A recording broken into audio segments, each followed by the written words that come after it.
42 inches came inside of our home, the home we were living in.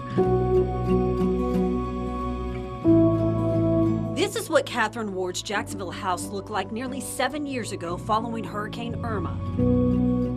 I live on the west side over by Hyde Park Golf Course on Cedar River, and our river rose, I think it was a total of 7.5 feet above its normal high tide.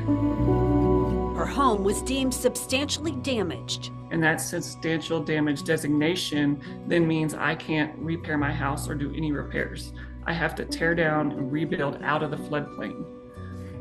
And so that happened to us, but then we did not get enough money from the insurance to do that, or from FEMA, our flood policy. She turned to the Rebuild Florida program for help in 2018, but it wasn't until this year that the work finally began to build her the new home she was promised. They just kept stringing us along and telling us it'd be just, one more thing.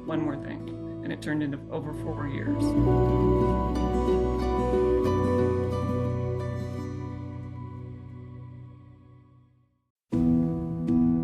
Unable to live inside her damaged home, she says the second story collapsed while she waited for rebuild. Where do things stand today? Are you finally back in your home? No, we have never even been in our new home. Our new home has been built. According to the city of Jacksonville, the certificate of occupancy and the certificate of completion was done on June 28th, but we have still not been in our home. We have not been provided any information. That is what she told us 2 weeks ago. Monday morning, she says the contractor told her her house is ready. This morning, so he texted me first and gave me the code to get inside the door, and then said I could have access to the house, that the contractor believes they're 100% finished and that they're done. So I told him that I was still waiting on quality control too, and that it was my belief that it's not finished.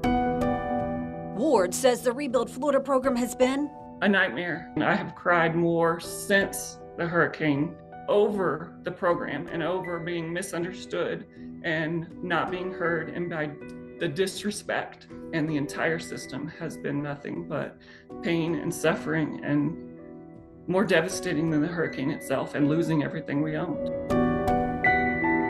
Florida Commerce allocated $480 million it received from the federal government for the Hurricane Irma Housing Repair and Replacement Program.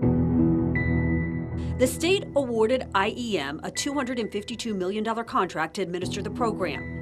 And despite the Commerce Secretary, Alex Kelly, telling us all of the homes would be finished in July 2024, IEM's contract has now expired, leaving homeowners like Ward uncertain of what will happen next. If this was a business and it was run like this would not be acceptable.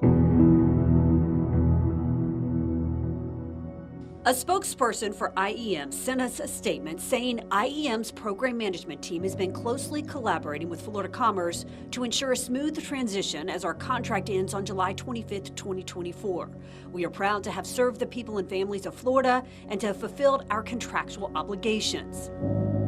Ward is frustrated she has to start all over again with a new case manager. Now they've hired this new company. She called me, she introduced herself, but she knew nothing about my case. Even with the keys, Ward says the work is not done. This email she received from her case manager July 25th says she received a limestone rock driveway, but she says that hasn't happened. We used to have a carport, and so in place of that carport, they just put a two-car concrete slab right in front of the house for us to park on.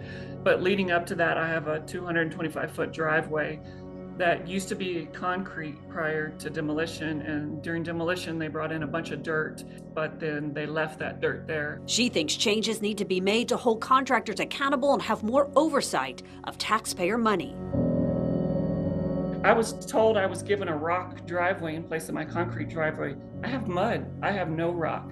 Why are these things happening? Why isn't somebody from the Department of Commerce, before they pay an invoice, calling the homeowner saying, was this work done and is it complete? That would have closed the gap on the problems.